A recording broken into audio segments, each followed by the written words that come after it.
નમસ્કાર દર્શક મિત્રો, ગ્રામ જગત કાર્યક્રમમાં આપનું હાર્દિક સ્વાગત છે.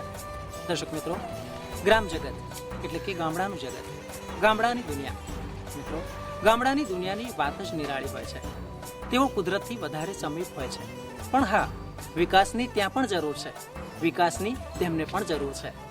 અને તેથી જ અમલમાં છે રાજ્ય સરકાર તેમજ કેન્દ્ર સરકારની વિવિધ યોજનાઓ. અને જો ગામડાએ આ રીતે વિકાસના મીઠા ફળ ચાખેલા હોય તો પૂછપૂછ શું. દર્શક મિત્રો, ઈચ્છા થાય છે ને કયા ગામની વાત છે? આજે આપણે જે ગામ વિશે વાત કરવા જઈ રહ્યા છે તે છે સાબરકાંઠા જિલ્લાના હિંમતનગર તાલુકાનું હિંમતપુર ગામ. આ ગામે વિકાસની કેડી કઈ રીતે કંડારી, ચાલો નિહાળીએ.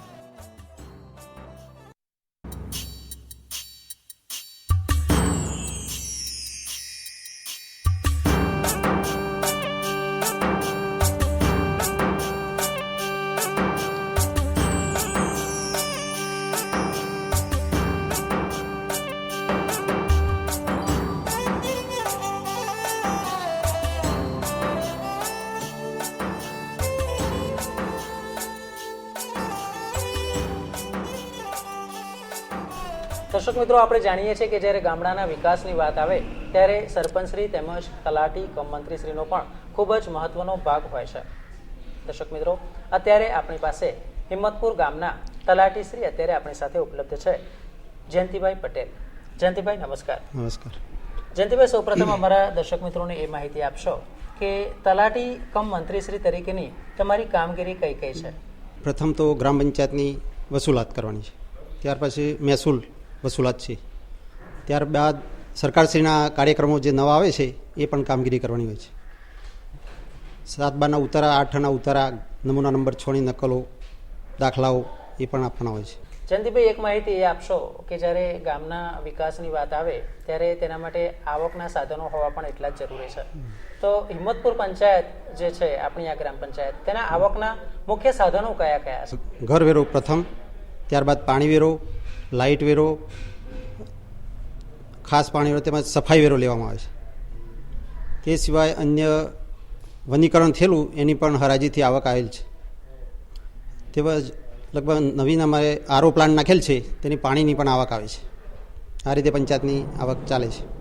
જયંતિભાઈ, તદુપરાંત સરકારશ્રી તરફથી વિવિધ જે ગ્રાન્ટ મળે છે પંચાયતની આવકના ભાગરૂપે જ આપણે એને કહી શકાય, તો તેની થોડી માહિતી વિસ્તૃત રૂપે આપશો. સરકારશ્રી તરફથી વિવિધ યોજનામાં ગ્રાન્ટો મળેલી છે. એમાં BRGF યોજનામાં ગ્રાન્ટ મળેલી છે, ત્યારબાદ સમરસ ગ્રાન્ટ મળેલી છે 1 લાખ રૂપિયા, તેમજ નિર્મળ ગામ પણ મૂકેલું છે, એમાં પણ પુરસ્કાર મળશે. તેમજ સ્વર્ણિમ ગામ પણ મૂકેલું છે, આ ગામ, એમાં પણ પુરસ્કાર મળશે. તેમજ ગામે CC રોડ બનેલા છે. ત્યાં પાણી સમિતિ પણ પાણીના સાધનો માટે કામગીરી કરે છે. નવીન ટાંકી બને છે, પાઇપલાઇન બને છે. જયંતિભાઈ, એક માહિતી અમારા દર્શક મિત્રોને એ આપશો કે સંપૂર્ણ સ્વચ્છતા અભિયાન, સ્વચ્છતા ઉપર અત્યારે સરકાર ખાસ ભાર મૂકે છે, લોકોની આરોગ્યની સુખાકારી માટે પણ. તો આપણા ગામમાં, હિંમતપુર ગામમાં સંપૂર્ણ સ્વચ્છતા અભિયાન હેઠળ કઈ કઈ કામગીરી હાથ ધરવામાં આવે છે? આપણા સંપૂર્ણ સ્વચ્છતા અભિયાનમાં ગ્રામ સફાઈ કરવામાં આવે છે પહેલાં, ત્યારબાદ સફાઈ કામદારની નિમણૂક કરેલ છે.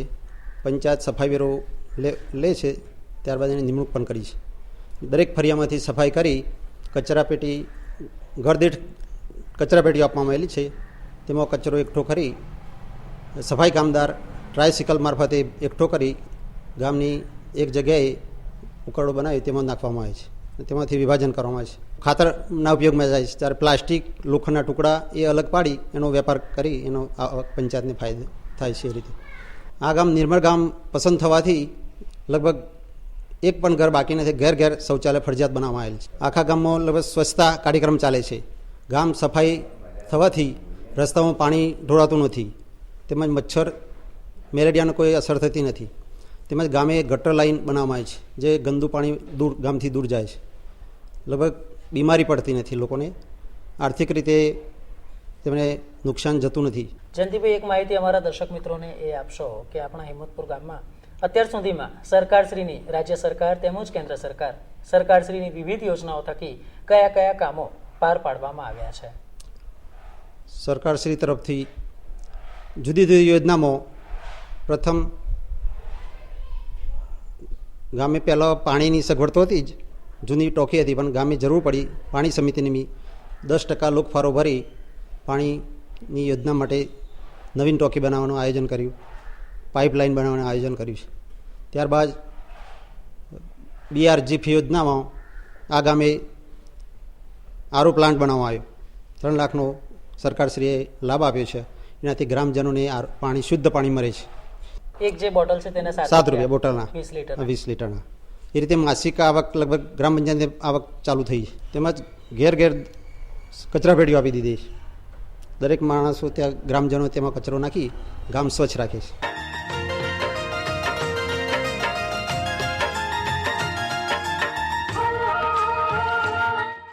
જયંતિભાઈ, એક એ જાણકારી આપશો. આપણે જાણીએ છીએ કે આજના જમાનામાં રોજગારી એક વિકટ પ્રશ્ન છે, અને જે લોકો શ્રમિક બેરોજગાર હોય તેના માટે ભારત સરકારની જે યોજના છે, મહાત્મા ગાંધી રાષ્ટ્રીય ગ્રામીણ બાંહેધરી રોજગાર યોજના, તો શું આ યોજના અંતર્ગત આપણા ગામમાં કોઈ કામ થયા છે? આ અગત્યનો પ્રશ્ન છે. ગામમાં મજૂર વર્ગ છે જે રોજગારી મળતી નથી, એમાં એના નરેગામાં 100 દિવસની રોજગારી આપવામાં આવે છે. ગ્રામ પંચાયતમાં લગભગ આ યોજનાનો લાભ સારામાં સારો મળેલો છે. અહીંયા તુલસીવન બનાવેલું છે આપણે ગ્રામ પંચાયત પાછળ. ત્યારબાદ અમૃતકુંજ, આપણા માતાજીના મંદિરની બાજુમાં અમૃતકુંજ બનાવવામાં આવેલું છે NRG યોજનામાં. તેમજ વર્મી કમ્પોઝનો પ્લાન્ટ પણ NRG યોજનામાં બનેલો છે. અને લગભગ શૌચાલયના જે ખાર કૂવા હતા બાકી, એ લગભગ ખાર કૂવા પણ બનાવવામાં આવેલા છે NRG યોજનામાં. એટલે રોજગારી આપવામાં આવેલી છે. જયંતિભાઈ, આજના જમાનામાં સંદેશા વ્યવહારનું કેટલું મહત્વ છે તે તો આપણે જાણીએ જ છે. અને જ્યારે સંદેશા વ્યવહારની વાત આવે છે તો આપણા રાજ્ય સરકારની જે યોજના છે E-ગ્રામ વિશ્વગ્રામ, કે જેના થકી આજે સમગ્ર વિશ્વ એક નાનું ગામડું બનીને રહી ગયું છે. આપણા ગામમાં પણ E-ગ્રામ વિશ્વગ્રામની સુવિધા ઉપલબ્ધ છે. તેનાથી ગ્રામજનોને શું ફાયદા થયા તેની થોડી જાણકારી આપશો. E-ગ્રામ વિશ્વગ્રામથી ગ્રામ લોકોને સારો લાભ મળે છે. ગ્રામ પંચાયતમાં કોમ્પ્યુટર પર એક નિમણૂક કરવામાં આવેલ છે VECની. એને લગભગ પગાર સરકારશ્રી તરફ મળતો નથી. જે કામ કરવામાં આવે છે એને કમિશન આપવામાં છે 20-80%. એ રીતે સુવિધાઓમાં 7 બારના ઉતાર આપવામાં આવે છે, નમૂના નંબર 6ની નોંધો આપવામાં આવે, પ્રમાણપત્રો આપવામાં આવે. લગભગ પ્રથમ અમે જાતે લખતા હતા ઉતારા. લોન કેસોના ઉતારા નંબર 6 ઉતાર્યું હોય તો 2-3 દિવસે લખી રહ્યા. એટલે અત્યારે ઝડપી કામ થાય છે અને લોકોને લોન કેસ જલ્દી મળે છે. બેંકોમાં એમનું કામ સારું થાય છે.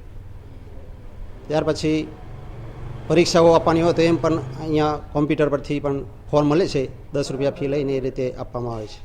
બીજા પ્રમાણપત્રો પણ આપણે 10 રૂપિયા ફી લઈને આપીએ છીએ. એ રીતે ગામની સગવડ થાય છે. પ્રથમ ગામ લોકોને જમીનદારોને 7 બારના ઉતારા લેવા હોય તો તાલુકે જવું પડતું, બસ ભાડો પણ ખર્ચવો પડતો. આ ઘેર બેઠો એમને સગવડ મળે અને ટૂંક સમયમાં ઉતારા મળી જાય છે. એ રીતે સગવડ સારી છે. દર્શક મિત્રો, જ્યારે આપણે વિકાસની વાત કરતા હોઈએ ત્યારે એ પણ જરૂરી છે કે સાથે સાથે ગામના તમામ લોકોનો સહકાર મળે, અને તેમાં ખાસ કરીને યુવાનોને પ્રેરણા આપે તે માટે વૃદ્ધોનો સહકાર એટલો જ જરૂરી છે.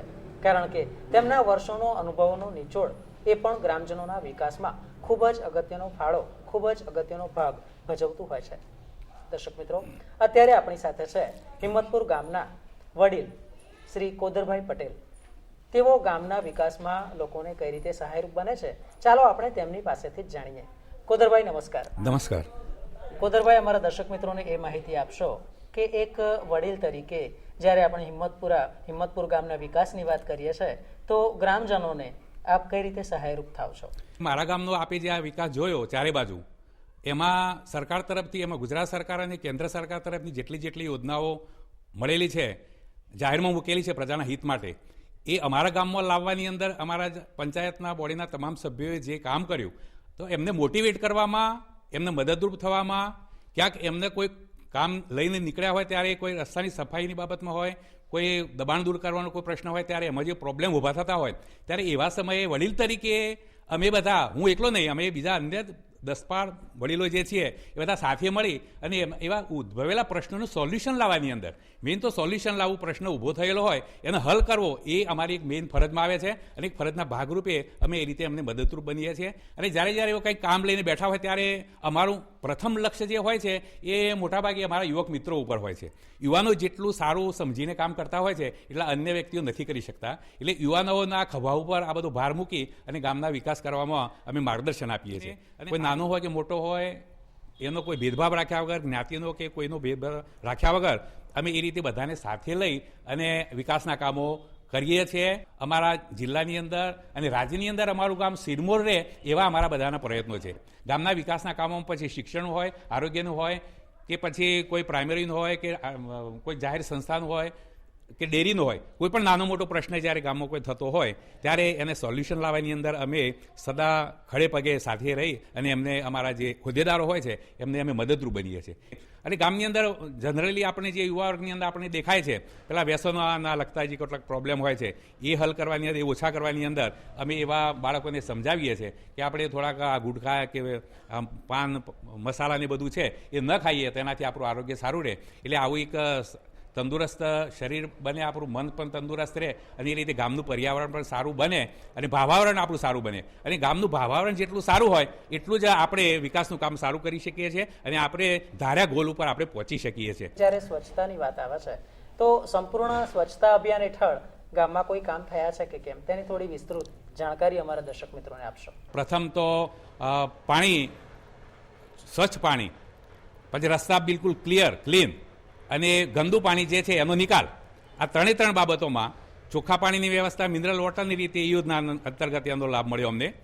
પછી જે રસ્તાઓ છે એમાં એ ગ્રાન્ટના અનુસંધાનમાં તાલુકા અને જિલ્લા પંચાયતમાં જે કંઈ ગ્રાન્ટો મળી એનો એ રીતે ઉપયોગ કરી અને બધા જ રોડ રસ્તાઓ બિલકુલ ક્લિયર કરી દીધા છે. પછી વેસ્ટેજ પાણી જે હોય ડેઇલી દરરોજનું જે વપરાતું પાણી, વેસ્ટેજ પાણી, એના નિકાલ માટે અંડરગ્રાઉન્ડ પાઇપલાઇન 100%, દરેક ગામનું ગંદુ પાણી, દરેક ઘરનું ગંદુ પાણી અમે નજીકમાં અમારા જે વોકડો છે એની અંદર ઠલવાય છે અને એ રીતે ગામને સ્વચ્છ રાખવા માટેના પ્રયત્નો કરેલા છે. કોદરભાઈ, આપ શિક્ષણ સમિતિના પ્રમુખ તરીકે પણ કામગીરી બજાવો છો, તો આપણું આજે હિંમતપુર ગામ છે તેમાં શિક્ષણની ખાસ કરીને કઈ સુવિધાઓ ઉપલબ્ધ છે અને હજુ પણ તેનો વધારે વિકાસ થાય તે માટે કયા પ્રયત્નો હાથ ધરવામાં આવે છે? શિક્ષણની વાત આવી એટલે તો સાહેબ મને કહેતો આનંદ થાય છે કે હું પોતે સ્વયં શિક્ષક છું, નિવૃત્ત આચાર્ય છું, વર્ષો સુધી શિક્ષણમાં સેવા આપેલી છે. એટલે મારા ગામની અંદર મારા અનુભવનો લાભ મારા ગામના બાળકોને મળે એવો મારો પોતાનો વ્યક્તિગત ખ્યાલ હોય જ. અને એ રીતે પ્રાઇમરી હોય કે માધ્યમિક હોય એના તમામ બાળકો સારી રીતે ભણે, કર્મચારી ગણ જે છે એ સારી રીતે બધાને ભણાવે, વાલપૂર્વક ભણાવે, પ્રેમપૂર્વક ભણાવે. કોઈને કોઈ પ્રોબ્લેમ હોય આર્થિક રીતે કે કોઈ એ રીતે કોઈ મુશ્કેલી હોય ભણવા બાબતમાં, સાધન સંપત્તિ વસાવવા બાબતમાં, તો એમાં અમે બધા અમારા મિત્રો ભેગા મળીને ફંડફાળો કરી અને એમને મદદરૂપ બનવાનો પ્રયત્ન કરીએ છીએ. આર્થિક બાળકોને પ્રથમ પ્રાધાન્ય આપીએ છીએ.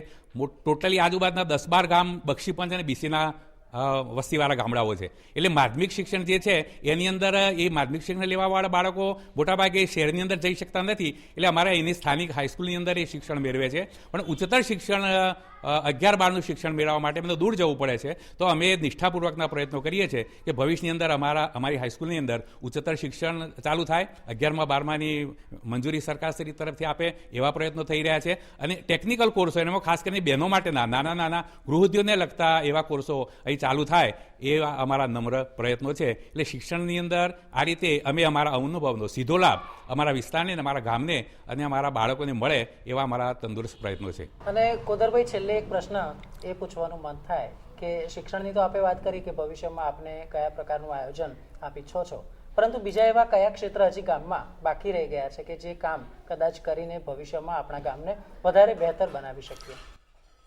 ગામમાં આવકના સાધનો ટોંચા છે, જમીનનો વિસ્તાર ઓછો છે, બીજા કોઈ ઉદ્યોગો નથી. એટલે એ બધાને ધ્યાનમાં રાખી અને જે કંઈક છે એમાં એ રીતે વૈજ્ઞાનિક ઢબે એનો ઉપયોગ કરવામાં આવે. દાખલા તરીકે ખેતીને લગતી વાત છે તો ખેતીની અંદર પાણી જે છે હાલ તો છે એટલે આપણે મન મૂકીને વાપરીએ છીએ, પણ જે સમયમાં પાણી ના હોય એ સમયે શું, તો એને અગાઉથી આપણે એડવાન્સનું પ્લાનિંગ કરી અને ટપક સિંચાઈ પદ્ધતિથી બધા ખેડૂત ભાઈઓ એ રીતે ખેતીનો જો ઉપયોગ કરતા થાય, ટપક સિંચાઈનો પોતાના ખેતરની અંદર એ રીતે કરે તો એનાથી લાંબા ગાળે આપણને ફાયદો છે એ સમજાવવાનો અમે પ્રયત્ન કરીએ છીએ. પછી અમારો પશુપાલનનો મુખ્ય વ્યવસાય છે, તો પશુઓ જે છે એને કઈ રીતે આપણે ઓછા પશુઓમાં વધારે આપણે દૂધ કઈ રીતે પ્રાપ્ત કરીએ એ માટે પણ અમે ડૉક્ટર વગેરેનો અનુભવી માણસોને સાથે રાખીને એવા કેમ્પ કરી અને અમારા બધા પશુપાલકોને સમજાવવાનો પ્રયત્ન કરીએ છીએ.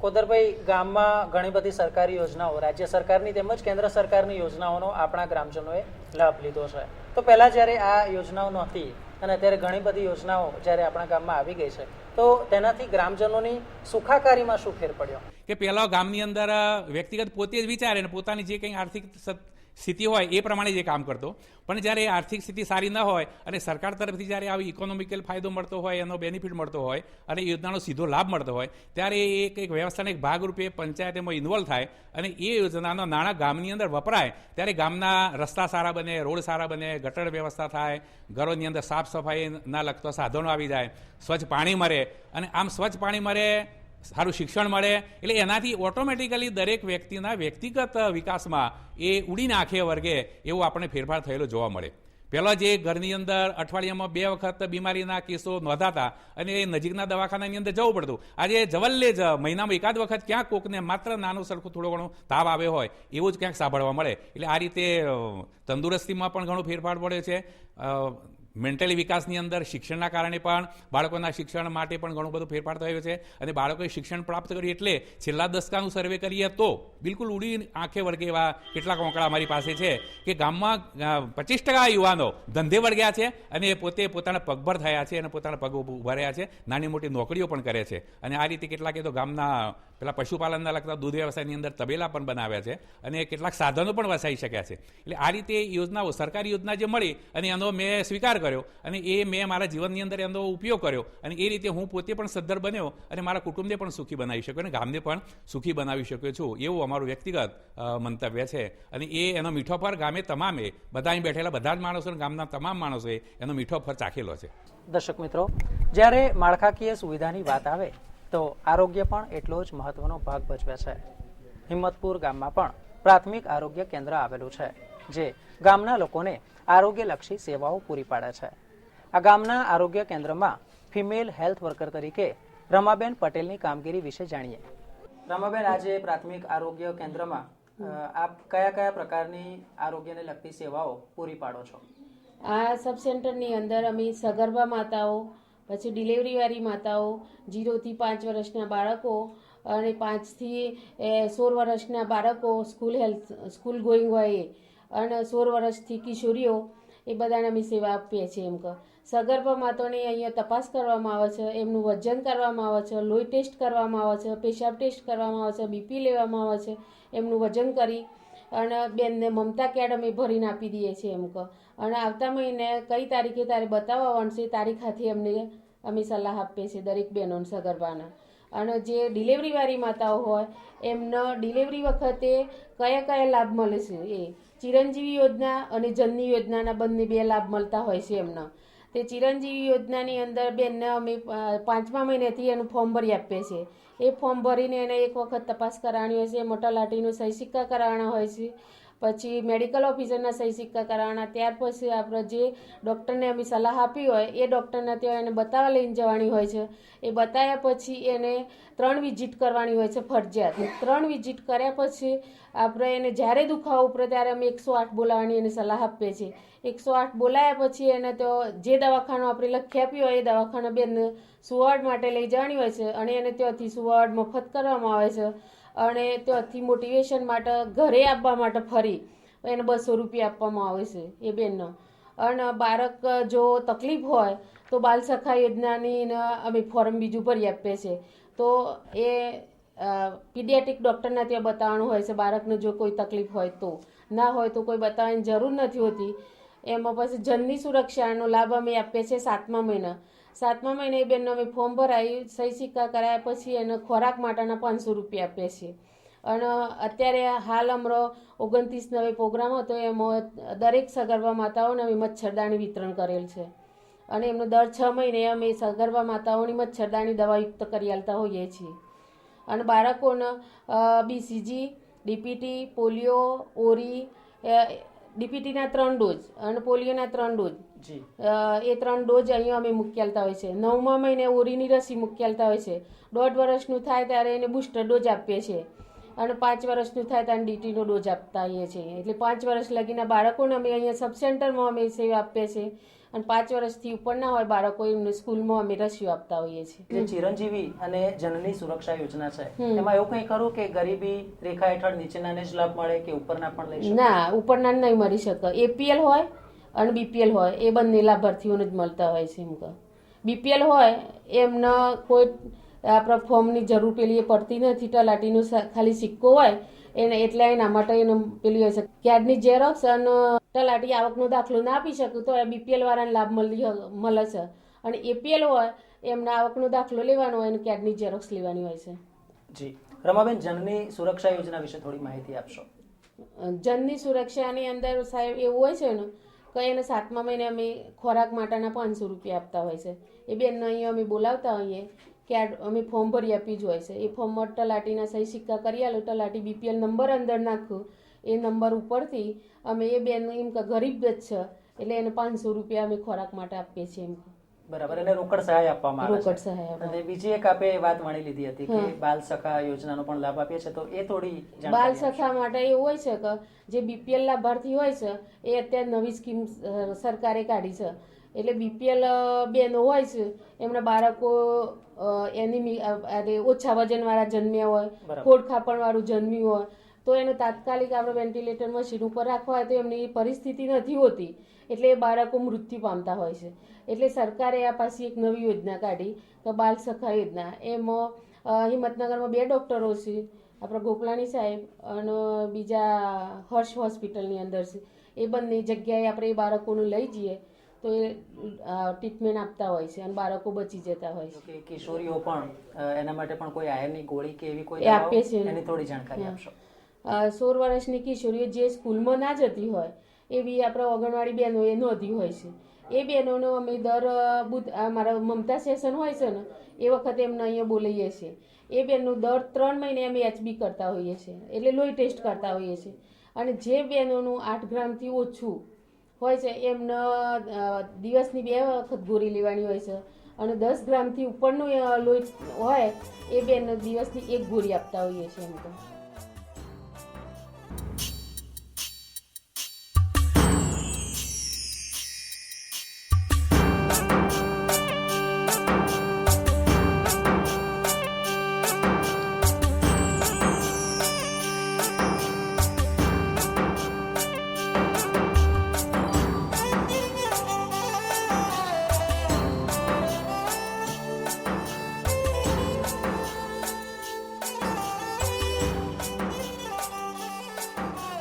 દર્શક મિત્રો, જોયું ને હિંમતપુર ગામે પોતાનો વિકાસ કઈ રીતે સાધ્યો છે. વડીલોના સહકારથી, ગ્રામજનોના સહકારથી અને યુવાધનથી શિક્ષણ પ્રાપ્ત કરીને તેમજ સરકારશ્રીની વિવિધ યોજનાઓનો લાભ લઈને. જરૂર છે આ જ રીતે પ્રેરણા મેળવવાની. આપ પણ આપના ગામનો વિકાસ આવી રીતે જ કરી શકો છો. દર્શક મિત્રો, આ સાથે જ આજનો આ ગ્રામજગત કાર્યક્રમ અહીં સમાપ્ત થાય છે. આવતા અંકમાં અમે ફરી મળીશું નવા વિષય સાથે, નવા ગામે. તો ત્યાં સુધી રજા આપશો. નમસ્કાર.